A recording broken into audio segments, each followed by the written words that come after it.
유튜브로 읽는 박정희 전기 4권 5.16의 24시 무식한 사람과 무능한 사람.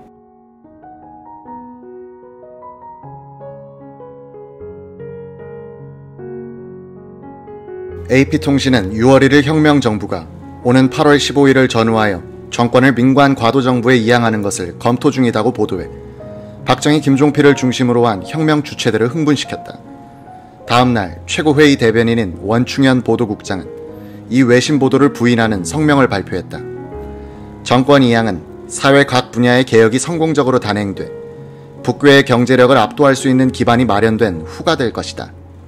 심흥선 공보부장도 기자들에게 현 내각이 바로 과도정부라면서 민간인으로 구성되는 또 다른 과도정부를 구성할 필요가 없다고 말했다.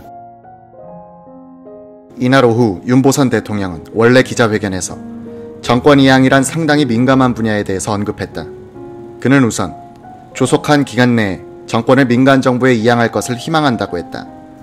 정부 형태는 대통령 중심제가 적절하지 않을까 생각한다면서 프랑스 드골 헌법을 참고로 해볼 만하며 양당제로 나가는 것이 좋겠다는 견해를 피력했다. 윤 대통령은 또 질서를 회복하고 사회 악을 전광석화와 같이 제거하는 것을 국민들이 쌍수를 들어 지지하는 줄 믿는다면서 군정 기간에 공산당을 깨끗이 청소해 주어야겠다고 주문했다. 윤 대통령은 군사혁명에 대해서 올 것이 온 것이다라고 말하고 이렇게 덧붙였다.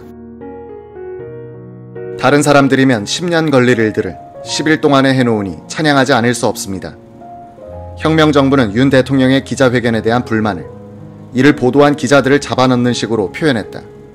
회견 다음날 수사당국은 조속한 정권 이양 필요란 제목으로 보도한 동아일보의 김영상 편집국장, 정경부, 이만섭 기자가 연행돼 갔다. 6일에는 직접 취재를 했던 이진희 기자가, 7일에는 조용중 차장이 연행됐다. 이는 정권을 장기간 장악하여 국가 개조를 하겠다고 나선 혁명파 장교들이 조기 정부 이양을 요구하는 윤 대통령과 이에 동조하는 장도영 최고회의 의장에 경고하려는 뜻을 내비친 것이다. 37살의 김종필 중령이 중앙정보부 부장으로 언론 앞에 공식적으로 등장한 것은 6월 5일 오후였다. 최고회의 본회의실에서 그는 내외신 기자들을 모아놓고 5.16 혁명 비화를 털어놓고 혁명 정책의 기조를 밝히는 등 실력자로서의 면모를 과시했다. 그는 혁명 비화를 설명하면서 4.19 혁명 직후에 8기생 중심 정군운동을 뿌리로 하여 이야기를 전개해 나갔다.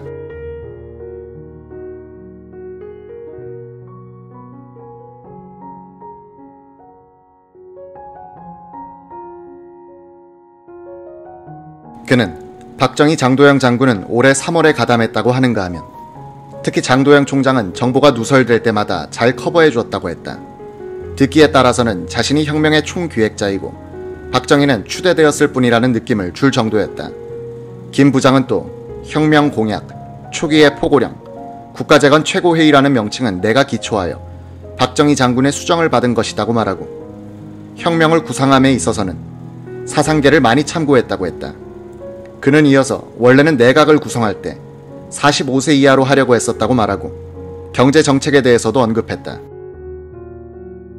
궁극적인 목표는 자유시장 경제 체제이지만 거기에 이르기까지 또 혁명 직후의 혼란을 수습하기 위해서 일정 기간은 계획경제의 단계를 거쳐야 할 것으로 생각한다.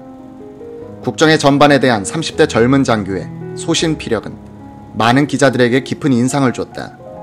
김 부장은 이번 혁명을 성공시키는데 든 자금의 총액은 860만 환에 불과하다고 털어놔 기자들을 웃겼다. 그는 박정희 장군이 자신의 처산촌임을 공개하기도 했다. 임시헌법인 국가재건 비상조치법이 공포되고 장도영 의장이 국방장관과 육군참모총장직을 내놓고 박정희 부의장이 최고회의 상임위원장을 겸직한 것이 6월 초. 이는 장도영의 무력화를 의미했다. 새로 육군참모총장에 임명된 김종호 장군과 송효찬 국방장관은 박정희, 김종필 세력에게 도전할 사람들이 아니었다. 두 사람 모두 혁명 주체 젊은 장교들에게는 한때 정군 대상으로 여겨졌던 인물이었다. 혁명 주체 세력 안에 장도영의 처지를 동정하는 장교들은 몇 있었으나 그를 지지하거나 충성을 맹세할 장교는 한 사람도 없었다. 장도영 자신도 박정희와 김종필의 독주에 불평을 할 정도였지 지지 세력을 규합할 권력 의지가 없었다. 실권 없는 최고회의 의장 장도영은 조기 계엄 해제, 조기 민정 이양, 과격한 농어촌 고리채 정리의 완화, 무리한 부정 축제 처리의 완화 등을 주장하는 등 온건한 조치를 강조했으나 그때마다 청년 장교들에 의하여 무시당했다.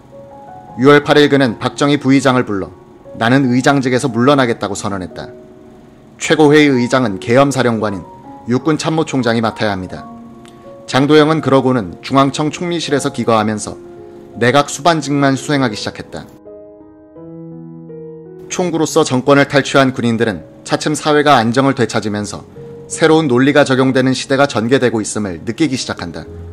대강 그 기점은 5월 18일이었다. 이석재 중령은 정권 탈취가 일단락된 날에 감회를 이렇게 적었다. 5월 18일 아침 나는 참으로 오랜만에 여유 있는 마음으로 육군본부 뜰락을 산책했다. 나뭇가지에서 파란 새싹이 돋아나는 모습, 풀 한 포기의 생명력에 가슴 벅찬 희열을 느꼈다. 산천 초목이 그토록 아름답고 신비로울 수 없었다. 새로운 정권도 새로운 생명체처럼 새로운 생리와 조건을 가진다. 18일까지가 정권을 물리적으로 뒤엎는 혁명의 시간대였다면 그 뒤로는 국가 관리의 시간대였다. 혁명의 시간대엔 돌파력과 결단력을 가진 사람들이 필요했지만 관리의 시간대에서는 관리 경영 능력이 필요했다. 김종필, 이석재, 오치성, 장경순 같은 장교들이 그런 관리 능력의 소유자로서 달라진 무대에서도 계속해서 영향력을 유지해간 사람들에 속한다. 머리는 없고 용기만 있었던 장교들은 새로운 시대에 적응하지 못하고 밀려나고 도태됐다. 대한민국을 접수하여 장관직에서 경찰서장 자리까지 주요 직책을 거의 몽땅 차지한 군인들에게는 또 다른 경쟁 시대가 열린 것이었다.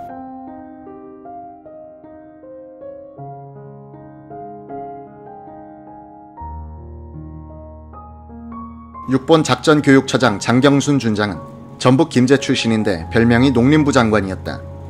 평소에도 농촌 이야기를 많이 했기 때문에 그런 별명이 붙은 것이었다. 이 별명 때문에 그는 혁명정부의 초대 농림부 장관이 된다. 혁명 내각의 장관들을 뽑는 인사중심 역할을 한 사람은 오치성 대령이었다. 오 대령은 농림부 장관 장경순을 진짜 농림부 장관으로 천거했던 것이다. 장경순은 박정희에게 인사차 가서 이렇게 물었다. 각하, 제가 농림부 장관이죠. 그럼 당신이 농림부 장관이 아니면 누가 장관이요?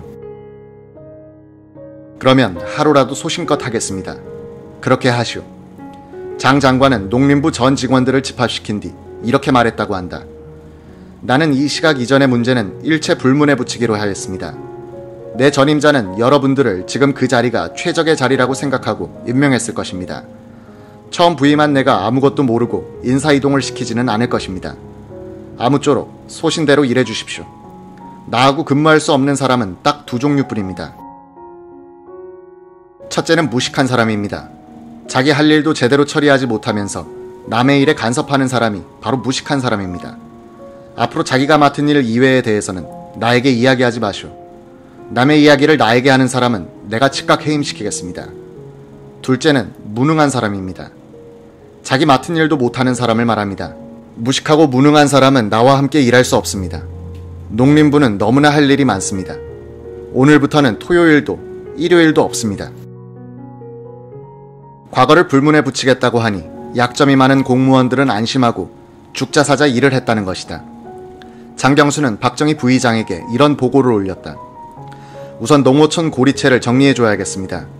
또 하나는 묘지 문제입니다. 논이고 밭이고 간에 묘지천지입니다. 이래 갖고는 농사가 안 됩니다. 묘지도 이 기회에 정리해야겠습니다. 고리채 정리는 옳은 일이지만 묘지 이야기는 잘못 꺼냈다가는 혁명정부가 견딜 수 없을 거요. 나도 생각해보지 않은 것은 아니지만 그 문제는 차후에 의논합시다.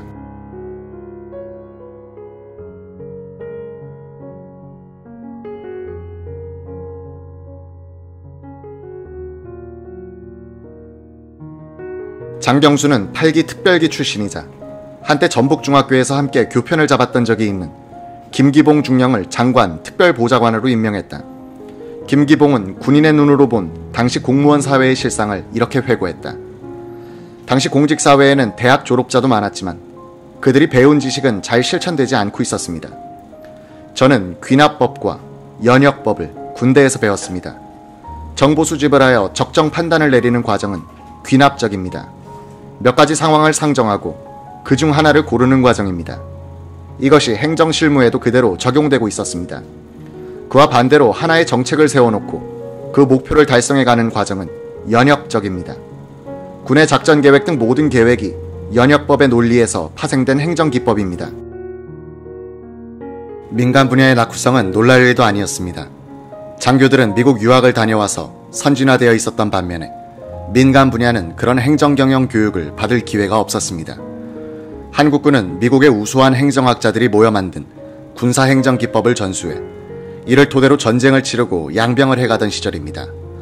보고서를 작성해도 일목요연하게 강조할 부분을 제목으로 뽑곤 했지만 농림부에 와보니 온통 미사역으로 장식된 문장 속에서 무엇이 강조되고 있는지 알기 힘들었습니다.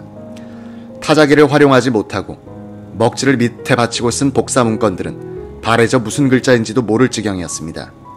우선 타자기를 보급하고 배우도록 권장하기 시작했습니다.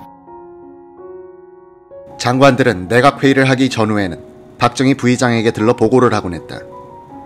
박정희는 꼼꼼한 것까지도 따져 묻는 바람에 업무가 폭주했다.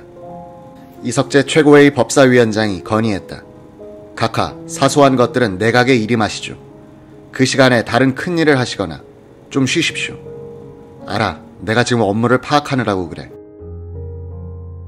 박정희는 착실한 학생처럼 국정을 공부해가기 시작한 것이다. 박정희의 이런 자세는 다음 해를 넘기면서 풀어지는데 그때쯤이면 국정의 흐름을 대강 파악한 단계로 접어드는 것이다. 박정희는 장기 집권 때문에 죽기 전에는 국토개발 등 국정 전반을 한 손에 잡은 것처럼 환하게 파악해 장관들의 기를 죽이곤 했었다. 실정법의 질서를 무너뜨린 군사정권이 건국 뒤 가장 큰 법률 정비를 단행하여 우리나라의 법치에 실질적으로 기여하게 된 경위는 이러하다. 최고회의 법사위원장 이석재는 군정을 뒷받침할 입법 활동을 하다가 깜짝 놀랐다. 대부분의 법령이 우리말로 번역되어 있지 않고 조선 총독부 시절에 쓰던 일제의 법령과 미군정 법을 그대로 쓰고 있었다. 광복된 지가 16년, 한글 전용법이 만들어진 것이 1948년인데 자기 나라 말로 된 법령집이 없다니 이게 무슨 주권국가인가 하는 한탄이 나왔다는 것이다. 대한민국을 일본어와 영어로 된 법률로 다스리다니 하는 울분이 솟은 이석재는 즉시 개혁에 들어갔다. 박정희 부의장에게 실정을 보고하니 깜짝 놀라는 것이었다. 지금까지 대한민국을 조선 총독부의 법률로 운영해왔단 말인가. 나라가 어찌 되려고 이 모양이었던가. 통탄할 노릇이군. 도대체 국회의원과 정치가와 공무원들은 뭘 했기에 법사위원장은 이 일을 어떻게 해결했으면 하오. 때늦은 감이 있습니다만 지금부터라도 모든 역량을 집중해서 명실상부한 대한민국의 법령체계를 세워야 한다고 봅니다. 작업이 방대할 텐데 무슨 수로 짧은 기간에 그 많은 법률을 고치고 제정할 수 있겠소. 각하, 지금은 혁명 상황입니다. 대한민국 통치의 근간이 되는 법률체계를 제가 한번 만들어 보겠습니다. 법령 번역 작업과 병행하여 우리 실정에 맞지 않는 일본 법령을 폐기시키고 필요한 법령을 새로 만들었다. 이를 위해 각 부처에 법무실 제도를 신설했다. 이석재는 장교 시절 제대한 뒤 고시를 치려고 법률 공부를 해두었는데 그것이 이런 일대 개혁 조치로 연결된 것이다.